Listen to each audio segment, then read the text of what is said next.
mag-isa lang ako nung pakiramdam ko, pasan ko yung buong mundo.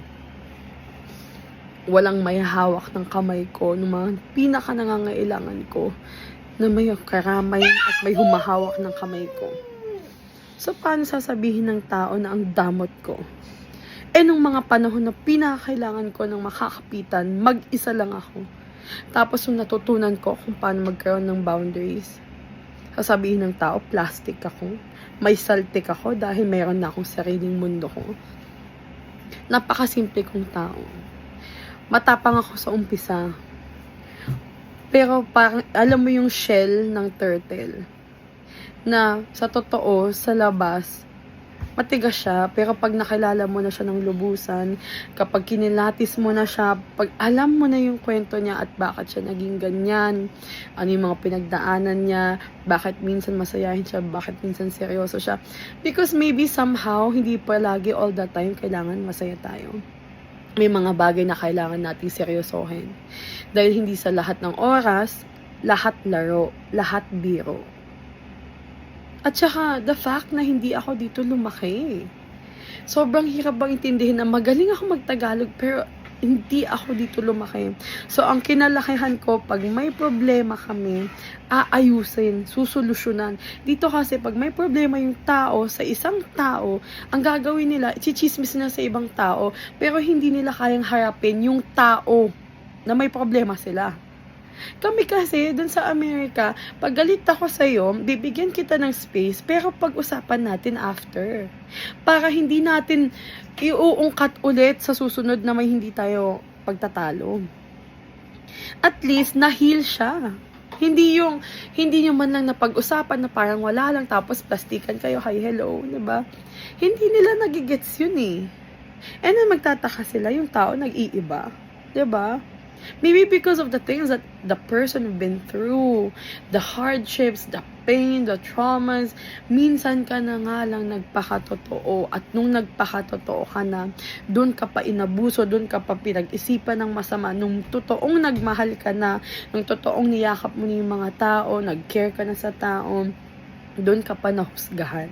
Kaya minsan, ang hirap magpakatotoo na kailangan mo nilang na, alam mo yung parang surface level lang, na hindi mo na lang ipapakita na, okay, malambing ako, masayahin ako, jolly akong tao, machika akong tao. Minsan nakakatakot ng magpakatotoo ng ganon, kasi pag pinapakita mo yun sa tao, the more na may sasabihin pa sa yung tao, na iti-take advantage ka pa ng tao. Ay, mabait to. Ay, maawain to. Ay, matulungin to. Diba? Alam nila kung paano huhulihin yung kiliti mo. So, ikaw naman, na ay, ang bait naman niya, totoong tao siya sa akin, may care siya sa akin, may care siya sa family ko, naaalala niya ako. Ako naman si tanga na, akala ko, totoo yun, diba? Ay, nakikinig siya sa kwento ko, diba? So, for me, sa akin, dahil totoo ako dun sa tao, feeling ko totoo din siya. Yun pala, it's just their way para makuha nila yung loob mo. And then, pag may ayaw na naman sila sa'yo, may hindi na naman sila nakuha sa'yo, may hindi kaya naman nabigay sa tao, ayan na naman, sasabihin na naman ng tao, plastic ka, baliw ka, kasi paiba-iba yung moods mo. Of course, na-realize mo na hindi totoo sa'yo yung tao, kaya mag-iiba ka. Diba? Parang, bakit pa ako nagiging close sa'yo, or bakit pa ako magbibigay sa'yo, bakit pa ako magkikwento sa'yo, or bakit pa ako magiging friendly sa'yo, knowing na yung tingin mo sa akin is ganun pala, na madamot, diba? Na ang daming sinasabi na hindi na mapagbigay. At saka yung pinaka-trigger ko talaga yung past, na baliw yan sa pag-ibig. Like, the past is past. Everything can have a new beginning. Pwede tayong mag-move forward from that eh. Akala kasi nila joke yung pinagdaan ko sa nakaraan ko eh. 'Di ba?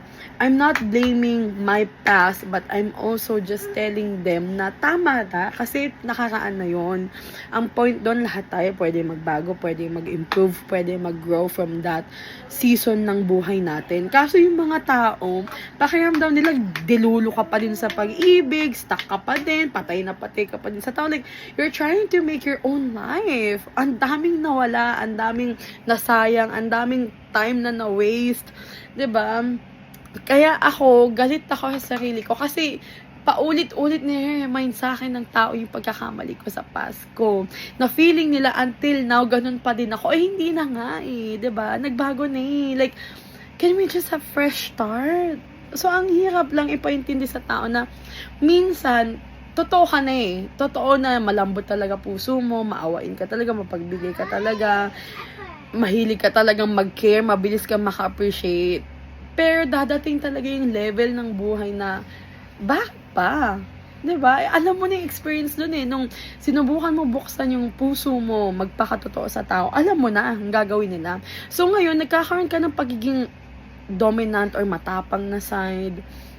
At the same time, syempre, yun nga, wala ka namang a father figure na nagre-remind sa'yo na okay lang yan, ganito yung gawin mo, ganito yung gawin. Kasi iba ang nanay. Nanay is loving, caring. Kaso, syempre, hindi naman kami magkakasama, hindi din naman kami ganun ka-close for my mom to remind me na anak, ganito ganyan, na pinagtatanggol ka. Hindi, ikaw pa nga yung pagkakalulo ng parents mo eh, 'di ba? Pag nagalit ka, iisipin din ng magulang mo na nawawala ka sa focus. Kasi achiever yung family ko. So, pag nagkamali ka sa family ko, iisipin nila failure ka na the whole time.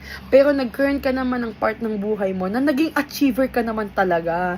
Naging valedictorian ka, naging masipag ka sa school, magaling kang gumawa ng finance, hindi ka na umasa at 16 years old sa nanay mo, di ba? Walang ganon. Wala akong narinig na, uy, alam mo ba si Alum, bata pa lang yan, natuto na yung gumawa ng pera, masipag yan, matipid yan.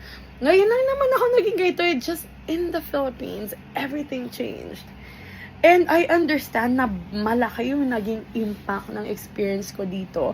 Malaki din yung identity na nawala sa akin at nagbago sa akin. At kung ano man yung mga pagkakakilala ng tao sa pangit na side or may mga narinig man na hindi maganda about, maybe because somehow may pinagmumulan yon, may root of the problem kung bakit naging ganon yung epekto sa tao, bakit dati naman okay siya tapos hindi. Di ba dati pa naman may narinig na yung tao sa akin na matapang daw talaga ako sa katulong. No, because, ito pa, hindi naman inalam ng tao na syempre nasa corporate world ka at hindi ko na din sasabihin about it more because nobody believes naman eh. Pero I'm just saying is, nasanay ka sa sistema ng office type, ng kumpanya type. So, ngayon, kapag sa mga katulong, ang expect mo din kasi sa kanila, tulad ng corporate, which is mali. Pagkakamali ko din yun. Kasi sa corporate world, ang empleyado, binibigyan mo yan ng oportunidad na mag-isip. Hindi lang yung gagawin mo silang robot na ito yung gawin mo everyday. No, hayaan mo din sila. Baka may idea sila. Baka meron silang gustong i-discuss with you or i-offer na mga magagandang ideas. Like, same thing din sa Yaya na ang nasa isip ko, hindi lang ito Yaya. I'm pretty sure meron itong mga potential na, kunwari ako as a mom, new mom. So, nangangapa pa ako. So, pwedeng sila yung mag-advise sa akin nang hindi ako aware. Ma'am or ate, itong tingin ko magandang gawin kay baby, sa mga bata. Diba? Hindi lang ko sila nililabel kasi na Yaya. Kaso, pag nafe-feel ko na ang Yaya, parang umaasa lang lagi sa didikta ng amo niya, nag-rely na siya. Paano ka mag-grow? Kasi sa totoo lang for me even Yaya ha, you can grow eh. Even sa loob ng bahay. Like sila Yumi, sila Jean, sinabi naman nila, nag-grow naman sila at somehow, kahit na Yaya lang sila dito. Pero, yun din siguro yung nasanay ako na I was hoping as an employee, hindi mo lang aantayin yung boss mo na magdidikta sa'yo, but also use your brain, use your potential, unlock your skills, di ba? Ang Yaya, pwede kang magkaroon ng different types of activities, di ba? It's up to you. Ikaw bahala. Like, pero, i-guide din kita, syempre, as an amo, as a mom, as a parent, kung paano yung gagawin mo sa mga bata. Pero, it feels good knowing na, ay, may Yaya na may kusa. Like si Jean, di ba? Hindi ko kasi na-feel sa kanya na nagre-rely lang siya sa lahat ng sasabihin ng amo. Nag-iisip siya. There you go. Yun yung pinaka, for me, na hinahanap ko sa empleyado. Yung nag-iisip ka din. Hindi, ayokong iparamdam sa yung robot ka. Kaso, anong nangyayari? Dahil hindi ka nag-iisip or hindi ka nagkukusa sa gagawin, at pag nasasabihan kita ng gagawin mo, nafe-feel mo tuloy na robot ka. 'Di ba? So, that's what I'm trying to say. Like, nobody knows. Hindi naman kasi inaalam ng tao eh. 'Di ba? Parang, for me, is sumasabog din ako. Dumadating ako sa point na, okay, gusto niyo makita yung other side ko? Okay, fine. 'Di ba? Pero pag dumating ka din sa part na, okay, kalmado, malambing, maayos kausap, chikahan lang, tawanan lang, 'di ba? Kaso yun nga, eh, diba, hindi ka, maiinis ka talaga sa tao, maiinis ka. Kaya sabi ko, ito yung struggle ko na pinagpipray ko everyday na ayokong dumating sa part na magbago na naman yung heart ko at umiral na naman yung pagiging matapang ko. Kasi, ito yung totoong ako eh, the soft-hearted me. Pero nag-iiba lang talaga siya pag may na-experience akong ganito. Yung tuloy-tuloy na talaga. So, sabi ko, hindi pwede akong maglamya-lamya kasi magulang ako eh. At isa pa, wala namang tatay, wala namang tatay ako, at wala din namang lalaki sa buhay namin. So, kailangan maging matapang talaga kami. 'Di ba? Ito yun eh. Pero pag nakuha mo ang kiliti ko, at marunong naman ako makisama, marunong ka din makisama, 'di ba? Tulungan lang. Napakadali sana ng lahat, 'di ba? Less drama, less pagchismis, less panghuhusga sa tao. Kasi lahat tayo may rason kung bakit ganyan tayo, at bakit nagiging ganyan tayo. Either nagiging masama or nagiging mas mabuti. Depende yan eh. Pero there's nothing wrong to always ask. Kaso yung idadaan pa sa ibang tao, ipopost, o kaya, yun eh, parang nagtaka na ako na pwede mo sa akin sabihin na may galit ka eh. Pero kasi ako, kaya dumadating din yung point na nagpo-post na din ako. Like, yung mga hinanakit ko. Kasi, di ba, yung AC naman talaga is diary Facebook ko siya. Hindi ko siya yung main account. It's because, dun ko nilalabas lahat. Na parang, wait lang, totoo ko sa'yo eh. Tapos, kinausap na kita na just be real with me, I'll be real with you. Kaso, hindi pa din pala.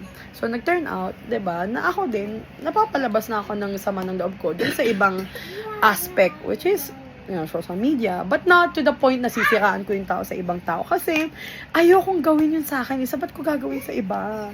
Nagiging ganun na lang ako dahil experiences ko din sa iba. Diba? I don't know why people is hindi na maintindihan.